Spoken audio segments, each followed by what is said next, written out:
नमस्कार, वेलकम, स्वागत है आपका द आउटस्टैंडिंग गुरुकुल में। जैसा कि आपको पता है कि दिसंबर अटेम्प्ट यूजीसी नेट कॉमर्स के लिए हम कम्प्लीटली फ्री बैच रन कर रहे हैं, जिसे आप अगस्त के एग्ज़ाम के लिए भी देख सकते हैं। इस बैच में हम लोगों ने यूनिट 1 शुरू कर दिया है और काफ़ी टॉपिक्स कंप्लीट कर चुके हैं। आइए आगे बढ़ते हैं। आज हम बात करने वाले हैं modes of entry into international business. इसका मतलब इंटरनेशनल बिजनेस, उसकी मीनिंग, इंपॉर्टेंस, उससे पहले का बिजनेस इन्वायरमेंट का पूरा पोर्शन कंप्लीट हो चुका है। ये मेरे बारे में कुछ जानकारी है जिसे आप पढ़ सकते हैं। आइए अब बात करते हैं different modes of entry into international business. ये पीडीएफ हमने बहुत ही क्रिस्प बनाई है। आप इससे पहले वाली पीडीएफ देखेंगे तो हमने थोड़ा सा डिटेल्ड कंटेंट दिया, इसमें जानबूझ के कम कंटेंट दिया क्योंकि इसके जो टॉपिक्स हैं वो बहुत ज़्यादा कन्फ्यूजिंग है। तो हमने कोशिश की कि उसे सिंगल लाइन में, एक लाइन में बहुत छोटी पीडीएफ, बहुत क्रिस्प पीडीएफ रखे ताकि आपको इनके बीच का डिफरेंसेस समझ में आ जाए। मोड्स ऑफ एंट्री में आपको ध्यान ये रखना है कि इसमें मैंने करीब 9 या 10 मोड्स ऑफ एंट्री को इंक्लूड किया है। इंपॉर्टेंट 5, 6, 7 है, लेकिन आपको 10 के 10 पता होने चाहिए। इन केस अगर यूजीसी नेट क्या करता है, यूजीसी क्या करता है, क्वेश्चन एनटी अगर क्वेश्चन मुश्किल बनाता है तो आपको अटेम्प्ट करना ईजी रहेगा। चलिए बात करते हैं modes of entry into international business की।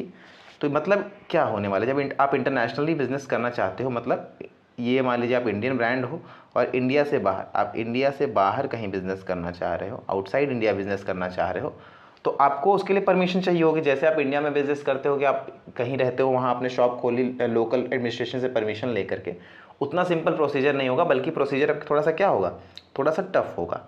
अपने कंट्री में, अपने यहाँ तो आपको कोई परमिशन नहीं लगती है। वैसे ही जब आप एक्सपोर्ट करने की बात करो, आप सोचो कि आपको यूके जाना है, यूएसए जाना है, या मान लीजिए आपको नेपाल भी जाना है। नेपाल के लिए तो खैर बहुत कम परमिशन चाहिए होंगी। मान लीजिए आपको चाइना जाना है जो आपके जस्ट बगल में है।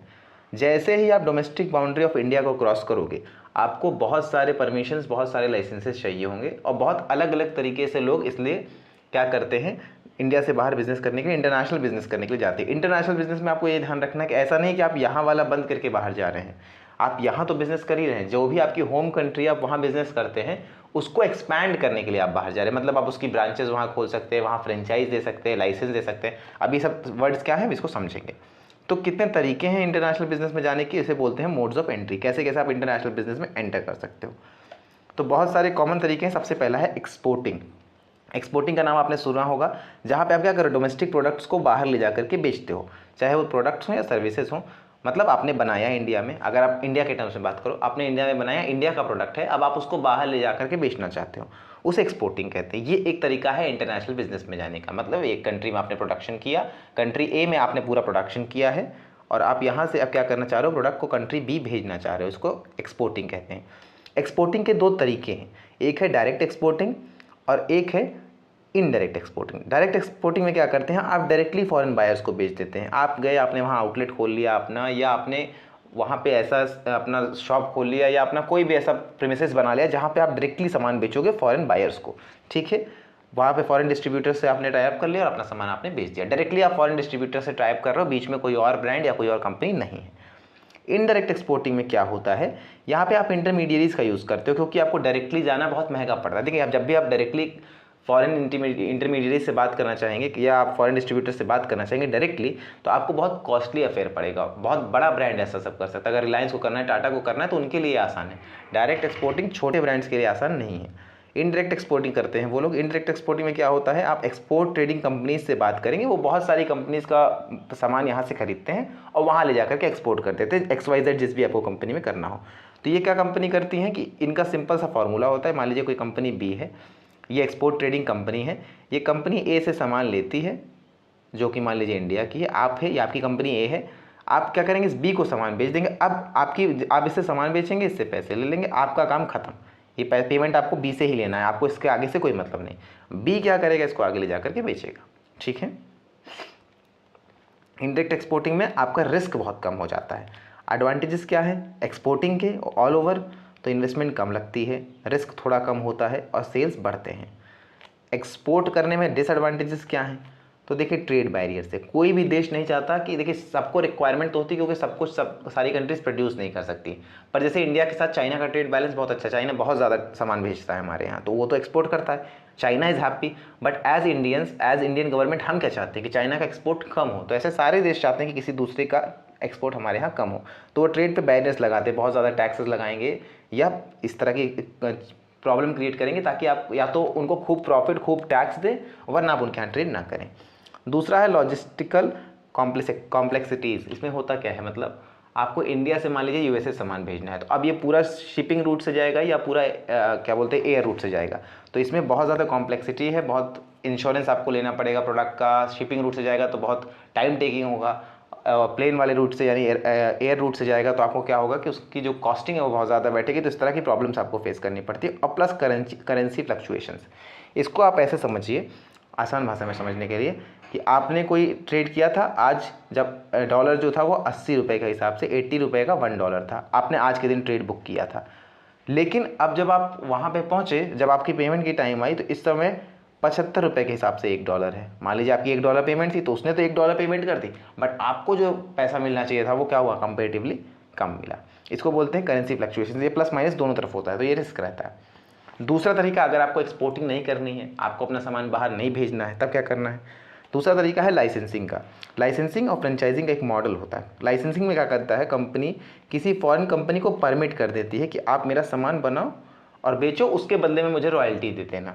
मतलब आपको वहाँ पे कंपनी ए है, इसने कंपनी यूएसए में मान लीजिए इसको काम करना है, ये आपकी कंपनी है इंडियन, ये याद रखिएगा कंपनी ए आपकी है, आपको यूएसए में ट्रेड करना है। आपने वहाँ पे 3-4 कंपनियों को अपने राइट्स देती है, मान लीजिए बी, सी और डी, इन सारी कंपनीज़ को आपने अपने राइट दे दिए और कहा क्या कि आप मेरी जगह पर के बनाइए, आप मेरी जगह पर प्रोडक्ट सेल करिए, मुझे कोई प्रॉब्लम नहीं है, ठीक है। तो यही आपका प्रोडक्ट बनाएंगे और सेल करेंगे। तो इसमें आपका फ़ायदा क्या है, इसमें आपका फ़ायदा ये है कि इस सारी सेल्स के बदले ये आपको रॉयल्टी देंगे, आपका अर्निंग इस रॉयल्टी से होगा। क्यों, क्योंकि अल्टीमेटली प्रोडक्ट आपका है, आइडिया आपका है, मेहनत आपकी है, तो ये आपको रॉयल्टी देंगे।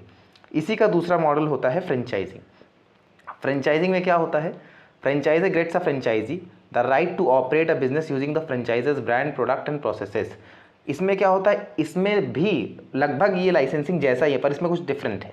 लाइसेंसिंग में तो उसने आपको राइट दे दिया कि आपको बनाना है, आपको बेचना है, बट फ्रेंचाइजिंग में क्या होता है, उनका पूरा आपके ऑपरेशंस के ऊपर कमांड होता है। मतलब आपके शॉप का पेंट क्या होगा, शॉप का, ये मान लीजिए आपकी शॉप आप किसी चीज़ की खोल रहे हैं, इसका सबसे बेस्ट एग्जांपल है मैकडॉनल्ड्स। तो आप देखिए, आप कहीं भी मैकडॉनल्ड्स में जाएंगे तो सब जगह मैकडॉनल्ड्स एक जैसे दिखते हैं। उसके पीछे कारण यही फ्रेंचाइज मॉडल है। शॉप का आउटलेट क्या होगा, शॉप का एरिया कितना मिनिमम होना चाहिए, इसका बेसिक प्रोडक्ट आपको क्या क्या यूज़ करना, वो सारी चीज़ें क्या करता है जो फ्रेंचाइजर ब्रांड होता है, वो सब कुछ फिक्स करके देता है। आपको उन्हीं के रूल्स रेगुलेशन के हिसाब से काम करना पड़ता है, सब कुछ उनके हिसाब से करना पड़ता है। तो यहाँ पे फ्रेंचाइजर का ब्रांड, प्रोडक्ट और फ्रेंचाइजर के ही प्रोसेसेस को अडाप्ट करना पड़ता है, उन्हीं की तकनीकों को अडाप्ट करना पड़ता है, ठीक है। फ़ायदा क्या है फ्रेंचाइजिंग का, रैपिड एक्सपेंशन। आपको किसी कंट्री में जाकर के 50 ब्रांचेस खोलनी हो, ये बहुत, एक तो इन्वेस्टमेंट टेकिंग है, बहुत टाइम टेकिंग है, और उसके साथ बहुत एक्सपीरियंस चाहिए आपको। वहीं अगर आप फ्रेंचाइजिंग वाला मॉडल यूज़ करते हैं, लाइसेंसिंग वाला मॉडल यूज़ करते हैं, तो लोगों क्योंकि वहाँ के लोकल आपसे फ्रेंचाइजी लेंगे, तो उनके लिए बहुत बड़ा काम नहीं है। एक टाइम पे इंडिया में 50 अगर मैकडॉनल्ड्स की फ्रेंचाइजी खोलनी है तो बहुत बड़ी बात नहीं है, क्योंकि इन्वेस्टर्स तैयार बैठे हैं, लोग तैयार बैठे हैं पैसा लेकर के, वो आपकी प्रोसेस को अडॉप्ट करेंगे, आपको कमीशन देंगे, आपको आपकी रॉयल्टी देंगे, बदले में आपका ब्रांड रन करेंगे। फ्रेंचाइज इन्वेस्टमेंट से आपका रिस्क रिड्यूस हो जाता है। क्यों, क्योंकि मान लीजिए आपने किसी को फ्रेंचाइज दिया, आप ए हैं, आपने बी को फ्रेंचाइज दिया, अब शॉप का खर्चा, आउटलेट का खर्चा, वहाँ पे सेल्स करने का खर्चा, ये सारे खर्चे कौन, बी बियर करेगा। तो इन केस ये आउटलेट सक्सेसफुल होता है तो बहुत बढ़िया, सेल्स इनकी बढ़ेगी, इनकी सेल्स बढ़ेगी, तो आपकी सेल्स रॉयल्टी सब बढ़ेगी। और अगर नहीं भी होता है तो जो ये इन्वेस्टमेंट लगी, अगर आप एक्सपोर्टिंग करते तो सारी इन्वेस्टमेंट आपको करनी पड़ती है, वो इन्वेस्टमेंट बी ने की थी, तो अब इन्वेस्टमेंट का लॉस बी का होगा, इसमें आपका कोई लॉस नहीं। तो इसलिए ये अच्छा ऑप्शन माना जाता है। मेंटेनिंग क्वालिटी कंट्रोल, जब आप फ्रेंचाइजी करते हैं ना, फ्रेंचाइजिंग का काम करते हैं, तो क्या होता है, आपकी क्वालिटी पे कंट्रोल रहता है। क्यों, क्योंकि आपने पहले से फिक्स कर दिया, मेरे प्रोसेस के हिसाब से काम होगा, मेरे तरीके से होगा, मेरे ब्रांड के जिस जिस नाम से जिस तरीके से चीज़ें बिकती है, जिस तरह से एम्बियंस होता है, आपको वैसा रखना पड़ेगा। तो आपकी क्वालिटी सब जगह एक जैसी होगी, इसीलिए आप मैकडॉनल्ड्स का बर्गर पूरे इंडिया में कहीं खाएंगे, आपको एक ही जैसा टेस्ट लगता है। डिपेंडेंस ऑन फ्रेंचाइजी परफॉर्मेंस, एक दिक्कत ये है, जैसे मैंने कह तो दिया कि मैकडॉनल्ड्स का बर्गर आप चाहे जहाँ खाइए आपको एक जैसा लगता है, वो शेप साइज़ में बहुत एक जैसा हो सकता है, लेकिन कहीं ना कहीं अगर मान लीजिए कोई ऐसा फ्रेंचाइजी है, कोई ऐसा फ्रेंचाइजी ओनर, फ्रेंचाइजी का मतलब जिसने फ्रेंचाइज ली हो, फ्रेंचाइजर से जिसने फ्रेंचाइज ली हो, उसने ऑपरेशंस में कुछ गड़बड़ की है, या मान लीजिए वो आपको बासी बर्गर दे दे, या ऐसा कुछ भी मिसकंडक्ट करे, तो इसका लॉस अल्टीमेटली किसको होगा, कंपनी को। आप ये थोड़ी कहोगे कि इस पर्टिकुलर आदमी जिसकी ये शॉप उसने गड़बड़ की, आप तो ये कहोगे ना कि मैकडॉनल्ड्स की गलती है। तो अल्टीमेटली ब्रांड नाम खराब होता है अगर फ्रेंचाइजी की परफॉर्मेंस अच्छी ना हो, तो ये एक चैलेंज रहता है। तीसरा एक तरीका है जॉइंट वेंचर। जॉइंट वेंचर क्या होता है, joint venture involves forming a new entity with foreign partner where both parties share ownership and control. आपने मारुति सुजुकी का नाम बहुत ज़्यादा सुना होगा। इसमें क्या होता है, दोनों क्या कंपनियां आपस में मिलके एक नया ब्रांड बनाती, मतलब एक आपकी कंपनी और एक उस देश की कंपनी जहाँ पे आप जाना चाहते हैं, क्योंकि आप उस मार्केट में नए हैं। इससे अच्छा है कि वहाँ उस मार्केट का जो पुराना ब्रांड है, जो एक्सपर्ट ब्रांड है, आप उससे टाई अप कर लो, उससे जॉइंट वेंचर कर लें और दोनों पार्टीज मिलकर के एक कंपनी बनाएं। ये कंपनी क्या करेगी, ये कंपनी वहाँ पे ऑपरेशंस रन करेगी। तो आपको क्या फ़ायदा है एज एन इंटरनेशनल इन्वेस्टर कि आप एक नए देश में जा रहे हैं, आपको मार्केट आसानी से मिल जाएगा। क्यों? क्योंकि वो जो कंपनी है उस कंट्री की लोकल कंपनी है।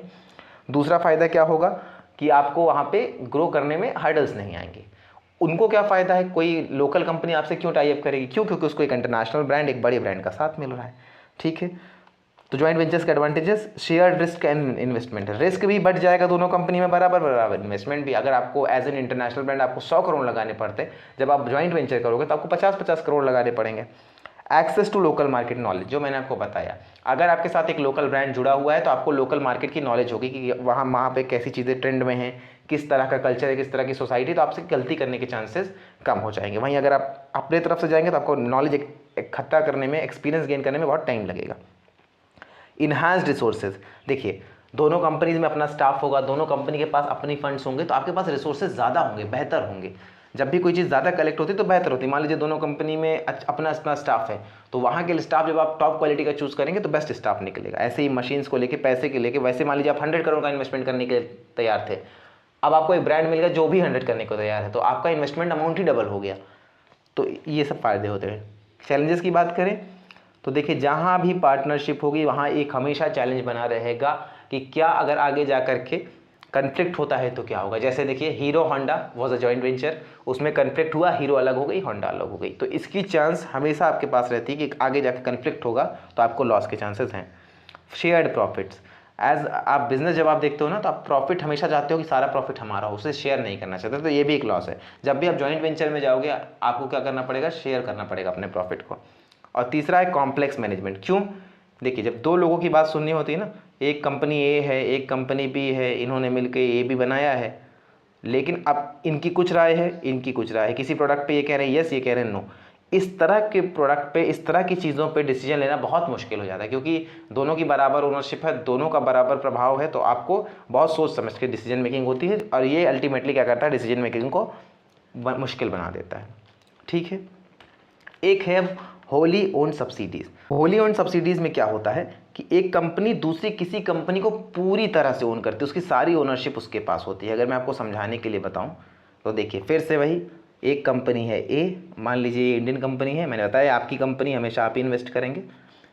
ये इंडियन कंपनी है, आप जाना चाहते हैं यूके में, वहाँ एक कंपनी है बी, ये आपकी ही होली ओन्ड कंपनी, मतलब ये कंपनी है बी है, नाम अलग है, पर अल्टीमेटली इसकी पूरी ओनरशिप आपके पास है। 100% इसकी ओनरशिप किसके पास है, कंपनी ए के पास। ऐसे होली ओन्ड कंपनी के एग्जांपल्स बहुत हैं। अगर आप देखें तो टाटा मोटर्स है जैसे, तो टाटा मोटर्स की पेरेंट कंपनी क्या है, टाटा की वो होली ओन्ड सब्सिडी है। टाटा मोटर्स है, टाटा पावर है, जैसे अडानी ग्रीन, मतलब ऐसे बहुत सारे हैं, एक ग्रुप की अलग अलग कंपनी। तो यही जब एक होम कंट्री से दूसरी कंट्री, इंटरनेशनल कंट्री में, बाहर वाली कंट्री में आप किसी कंपनी को पूरी तरह से होली ओन करते हो, 100% स्टॉक रखते हो, 100% कंट्रोल रखते हो, तो that is known as wholly owned subsidiaries. ठीक है, एडवांटेजेस क्या है, ऑपरेशंस पे पूरा कंट्रोल है। क्यों? क्योंकि पूरी कंपनी ही आपकी है, तो जाहिर सी बात है आपका कंट्रोल होगा। Protection of technology and processes, अगर आप अपनी तरह से कंपनी चलाओगे तो आप टेक्नोलॉजी और प्रोसेस को बचा करके रख सकते हो। जब आप किसी को लाइसेंस देते हो, फ्रेंचाइज देते हो, तो एक रिस्क हमेशा रहता है कि वो आपकी टेक्नोलॉजी को, आपके तरीकों को कॉपी कर सकता है। आप तो 10 साल के लिए एग्रीमेंट की, 10 साल बाद तो वो कॉपी कर सकता है, या वो एग्रीमेंट ब्रीच करके कॉपी कर सकता है। लेकिन आपने खुद की ही कंपनी बनाई है, होली ओन्ड सब्सिडरी है, पूरी तरह से आपकी कंपनी है, तो वो आपका तरीका आपके पास सेफ रहेगा। प्रॉफिट रिटेंशन, आपको प्रॉफिट किसी से बांटने की जरूरत ही नहीं है, आप अकेले हो। डिसएडवांटेज क्या है कि हाई इन्वेस्टमेंट, देखिए आप हाई इन्वेस्टमेंट पढ़ सकते हैं। हाई इन्वेस्टमेंट का मतलब आपको नई कंपनी अपने स्टैब्लिश करनी है अपने अंडर, तो पूरा फंड्स आपको लगाना, सारा अरेंजमेंट आपको करना है, तो ये बहुत ज़्यादा मुश्किल होता है, तो उसके लिए बहुत ज़्यादा इन्वेस्टमेंट चाहिए होता है। जाहिर सी बात है, जब आप नई कंपनी बनाएंगे, पूरा सेटअप बनाएंगे, तो बहुत रिस्क होगा। और कॉम्प्लेक्स रेगुलेटरी इन्वायरमेंट, कहीं पे आप अपने ब्रांड को भेजना चाह रहे हैं, अपनी कंपनी को भेजना चाह रहे हैं, तो वहाँ के सारे रूल्स एंड रेगुलेशन को आपको समझना पड़ेगा, वहाँ की पॉलिसी के हिसाब से अप्लाई करना पड़ेगा। पूरा वो लीगल इन्वायरमेंट वहाँ का इतना कॉम्प्लेक्स होगा कि आपको समझना पड़ेगा और उसे फॉलो करना पड़ेगा। ठीक है, अब बात करते हैं नेक्स्ट तरीके की, तो जो है स्ट्रैटेजिक अलायंस। स्ट्रैटेजिक अलायंस क्या होता है? Includes partnership between companies to pursue mutual interest without forming new entity. Joint venture में हम क्या कर रहे थे? नई एंटिटी बना रहे थे। स्ट्रैटेजिक अलायंस में हम ऐसा नहीं करते। स्ट्रैटेजिक अलायंस में हम कोई नई कंपनी नहीं बनाते हैं, बल्कि हम नई कंट्री में जाकर के किसी के साथ टाई अप कर लेते हैं, स्ट्रैटेजिक अलायंस बना लेते हैं। हमें जैसे पता है कि उसके लिए हमारी ज़रूरत है, जैसे स्टारबक्स और टाटा ग्लोबल। स्टारबक्स ने क्या किया? टाटा ग्लोबल बेवरेजेस के साथ अपना टाई अप कर लिया, इसको स्ट्रैटेजिक अलायंस बना लिया। तो अब इसमें कोई नई कंपनी बन के नहीं आई, यही स्टारबक्स के नाम से वही कंपनी यहाँ पे काम कर रही है। ठीक है। एडवांटेजेस क्या है? पार्टनर्स के रिसोर्सेज आपको मिल जाएंगे, जाहिर सी बात है, टाटा के पूरी रिसोर्सेज और नॉलेज इनके पास यूज़ हो सकती है। वही जो ज्वाइंट वेंचर का फ़ायदा था, शेयर रिस्क और इन्वेस्टमेंट, दो कंपनियां साथ में आई हैं तो रिस्क और इन्वेस्टमेंट बराबर बराबर बढ़ जाएगा। और फ्लेक्सिबिलिटी रहेगी, क्यों? क्योंकि आपने कोई नई कंपनी बनाई नहीं है, तो नई कंपनी के आपको नया से एम्प्लॉयज़ रखना, बाकी सारा मैनेजमेंट नया बिठाना पड़े, उस तरह से मैनेज करना पड़े, वैसा कुछ नहीं। आप लोग अपनी अलग सेपरेट कंपनी चला रहे हो, आपने खाली एक जगह अलायंस किया, क्योंकि आपको पता है कि यहाँ पर हम दोनों अलग अलग नहीं चल सकते। ठीक है। फिर दो लोग हैं, तो मैंने बताया कि कभी भी ऐसी जगह रहे जहाँ पे दो ब्रांड्स मर्ज हो रहे हो तो पोटेंशियल फॉर कॉन्फ्लिक्ट हमेशा रहेगा। लिमिटेड कंट्रोल, क्यों? क्योंकि किसी एक की तो कंपनी है ही नहीं, सामने वाले से आपने टाई अप किया तो उसकी भी आपको सुननी पड़ेगी। और डिपेंडेंस ऑन पार्टनर्स, जाहिर सी बात है, अगर आप पार्टनर पे डिपेंडेंट हो गए, पार्टनर आपके फेवर में रहेगा, जब तक आपके पार्टनर साथ में रहेगा तभी तक आप उस लोकल कंट्री में अच्छा बिजनेस कर सकते हो। पार्टनर ने आपको धोखा दिया तो फिर आप या तो नया पार्टनर ढूंढिए, क्योंकि आप डायरेक्टली वहाँ जा नहीं सकते, तो बहुत कॉस्ट इन्वॉल्व होगा। ठीक है। एक और तरीका है मर्जर्स एंड एक्विजिशन। मर्जर्स और एक्विजिशन में आपको ये समझना है, इन्वॉल्व बाइंग और merging with an existing company in the foreign market. अब देखिए यहाँ पे थोड़ा सा कन्फ्यूजन होता है कि ज्वाइंट वेंचर, स्ट्रैटेजिक अलायंस और मर्जर और एक्विजिशन सब एक जैसे लगने लगते हैं, पर बहुत क्रिस्प रखना है दिमाग को अपने। ज्वाइंट वेंचर में दोनों मिलकर के एक नई कंपनी बना लेते हैं, दोनों विलिंगली मिलकर के बनाते हैं। स्ट्रैटेजिक अलायंस में कोई नई कंपनी बनाने की ज़रूरत नहीं है, उसी नाम से उसी तरीके से काम करते हैं। मर्जर और एक्विजिशन में क्या होता है? एक्वायर करना और मिलना अलग बात होती है। मर्जर का मतलब होता है दो कंपनियां आपस में मिल जाएं, आपने अपने इंटरेस्ट में मिल लिया, इसको मर्जर कहते हैं। ये आपके लिए इंपॉर्टेंट नहीं, जो एक्विजिशन की बात है वो इंपॉर्टेंट है। कंपनी ए है, उसने कंपनी बी को पूरी तरह से खरीद लिया, this is known as acquisition. जैसे हम इंडिया में हम लोग बहुत कहते हैं ना कि जैगवार जो है, लैंड रोवर जो है, ये टाटा की कंपनी है, तो टाटा ने क्या किया? टाटा ने इसको पूरी तरह से एक्वायर कर लिया, खरीद लिया। तो ये भी एक तरीका है एंट्री करने का फॉरेन मार्केट में, कि आप वहाँ जा कर के नया ब्रांड बनाओ या नई कंपनी बनाओ, फिर प्रोडक्शन शुरू करो। इससे अच्छा है कि किसी चलती हुई कंपनी को ही खरीद लिया जाए, एक्वायर कर लिया जाए। ठीक है। एक्वाइजेशन में फ़ायदे क्या क्या है? तो क्विक मार्केट एंट्री है, आसानी से भाई वहाँ चलती हुई कंपनी, आपने उसको एक्वायर कर लिया, उसकी सेल्स सारी आपकी, सब कुछ आपका है। एक्सेस टू स्टैब्लिश्ड ऑपरेशन, सब कुछ पहले से चल रहा है, ऑपरेशंस पूरी तरह से स्टैब्लिश्ड है, आपको कुछ नई मेहनत करने की ज़रूरत नहीं है। पोटेंशियल सिनर्जीज, और सारी जो भी फैसिलिटीज़ है सब कुछ पहले से है, मतलब कोई मिला के आपको एक बनी बनाई कंपनी मिल रही है, आपने केवल पैसा दिया, कंपनी खरीद ली, जो जैसा चल रहा था वैसा भी चलेगा, तो आप प्रॉफिटेबल रहोगे। चैलेंजेस क्या है? किसी चलती हुई कंपनी को, प्रॉफिटेबल कंपनी को या चलती हुई कंपनी को खरीदना इधर चैलेंज। अगर आज के टाइम पे कोई चाहे कि इंडिया में आके मैं मारुति का ब्रांड खरीद दूँ और सीधे उसको ऑपरेट करने लगूँ, तो it is a very big deal, उसके लिए बहुत हाई इन्वेस्टमेंट चाहिए। इंटीग्रेशन इश्यूज़, आपने नई कंपनी खरीद तो ली, लेकिन आप लैंड रोवर को टाटा से मर्ज कैसे करोगे, उन दोनों को ऑपरेशन को इंटीग्रेट कैसे करोगे, दैट इज़ एन इशू। और रेगुलेटरी हार्डल्स, कई बार तो बाहर वाले ब्रांड्स को, डोमेस्टिक कंट्रीज जो होती है वो कोशिश करती है कि कोई बाहर की कंट्री का ब्रांड खरीद भी ना पाए, तो थोड़ा सा रेगुलेटरी हार्डल्स भी आपको आते हैं जब आप एक्वायर करने जाते हो तो। ठीक है। एक तरीका है कॉन्ट्रैक्ट मैन्युफैक्चरिंग। कॉन्ट्रैक्ट मैन्युफैक्चरिंग, इसमें पूरा आउटसोर्सिंग प्रोडक्शन होता है। अब समझिए, आप किसी कंपनी से टाई अप नहीं कर रहे हैं, आप जैसे नाइक है, नाइकी से आप कहते हैं, नाइकी शूज़ का ब्रांड है, ये क्या करता है, ये इसकी होम ब्रांच जहाँ पे है वहीं है, ये क्या करता है, चाइना, वियतनाम, ये अभी के लिए चाइना वियतनाम ही मानिए आप, इन जैसे छोटी छोटी कंट्रीज़ में जाता है जहाँ पे लेबर कॉस्ट बहुत चीप है, यहाँ से सामान बनवा करके बेच देता है। तो इनसे, यहाँ की किसी कंपनी से इनका कोई ऐसा टाई अप नहीं कि हम 50-50% प्रॉफिट शेयर करेंगे या नहीं। इन्होंने इनको शूज़ बनाने का कॉन्ट्रैक्ट दिया कि आप मेरे लिए 10,000 शूज़ बनाओगे, उस 10,000 शूज़ का ये पेमेंट कर देंगे। तो अल्टीमेटली ये वहाँ जाते, पूरी शूज़ की फैक्ट्री लगाते और अपने शूज़ बनवाते। उससे बढ़िया क्या करते हैं, ये लोकल प्रोड्यूसर, लोकल जो शूज़ बनाने वाली ब्रांड्स हैं या कंपनियाँ हैं, उनसे टाई अप कर लेते हैं, अपने स्टैंडर्ड्स क्लियर कर देते हैं कि हमें क्या चाहिए कि हमें इस मटीरियल का शूज़ चाहिए, शूज़ का साइज़ ये होना चाहिए, क्या बोलते हैं, कॉस्ट ऐसी आनी चाहिए और क्वालिटी ये होनी चाहिए, सब इन्होंने खुद स्टेट कर दिया। इस हिसाब से आप इनको बना करके दीजिए, आपको शूज़ का पेमेंट कर देंगे। इनके और आपके बीच में कोई टाई अप या प्रॉफिट शेयरिंग जैसा रिश्ता नहीं है। इसे क्या बोलते हैं, कॉन्ट्रैक्ट मैन्युफैक्चरिंग। मतलब मैन्युफैक्चरिंग आप कर रहे हैं, आपने किसी को कॉन्ट्रैक्ट पे दे दिया, तुम मेरे लिए मैन्युफैक्चर करो। तो जिस कंट्री में जाना है वहाँ के लोकल वेंडर्स को आपने पकड़ा, उन्हें आपने कॉन्ट्रैक्ट दिया, वो बनाएंगे, आप उनसे खरीदोगे, अपने ब्रांड का लोगो लगाओगे और बेच दोगे। ठीक है, तो इससे पूरी तरह से आपका मार्केटिंग और ब्रांडिंग पे आपका कंट्रोल रहेगा, प्रोडक्शन पे उनका। जब मार्केटिंग होती तो आप में से कितने लोग सोचते हो कि नाइकी का ये शूज़ जो मैं खरीद रहा हूँ ये इंडिया में ही किसी कंपनी ने बनाया है। आपको सबको पता है कि वो नाइकी का शूज़ है। क्यों? क्योंकि वो मार्केटिंग ब्रांडिंग सब नाइकी के नाम से होती है। तो यही करते हैं बड़ी बड़ी कंपनियां, सारी यही करती हैं कि आपके लोकल मैन्युफैक्चरर से ही वो सामान बनाती हैं, अपना स्टैंडर्ड बता देती हैं क्वालिटी का, फिर वो सामान बन करके जब आता है उसको अपने क्वालिटी स्टैंडर्ड पे टेस्ट करती हैं, वो पास होता है, अपने ब्रांड का लेबल लगाती हैं, और जिस दिन जैसे उन्होंने अपने ब्रांड का साइन लगाया फिर वो नाइकी हो जाता है और उसे आगे बेच देते हैं। फ़ायदा, लोअर प्रोडक्शन कॉस्ट। आप उसी कंट्री में जा रहे हैं, वहीं बनवा रहे हैं लोकल प्रोड्यूसर से, तो प्रोडक्शन कॉस्ट बहुत कम होती है। आप जाते पूरा सेटअप करते, पूरी ज़मीन खरीदते, जगह बनाते, तो आपके लिए महंगा पड़ता। Focus on core competencies. आप बड़े ब्रांड हो तो आपकी ताकत क्या है? आपकी ताकत है मार्केटिंग, ब्रांडिंग, एडवर्टाइजिंग। कि आपको एडिडास के लिए आपको विराट कोहली को लाना है तो आपको पता है आपको किस ब्रांड के लिए किसको लाना है, आप इन सब चीज़ों पे ध्यान दोगे रैदर देन प्रोडक्शन, क्योंकि प्रोडक्शन तो कोई भी कर सकता है। और फ्लेक्सिबिलिटी, भाई जाहिर सी बात आपके पास समय है, आप कोर कॉम्पिटेंसीज पे फोकस कर रहे हो, फालतू के कामों में नहीं लगे हो, तो आपके लिए आसान होगा। चैलेंजेस क्या है? Quality control. आपने बता तो दिया कि इस स्टैंडर्ड का शूज़ चाहिए हमें, पर हर बार वो स्टैंडर्ड या वो क्वालिटी बीट हो जाए, मीट हो जाए, ये बहुत मुश्किल है।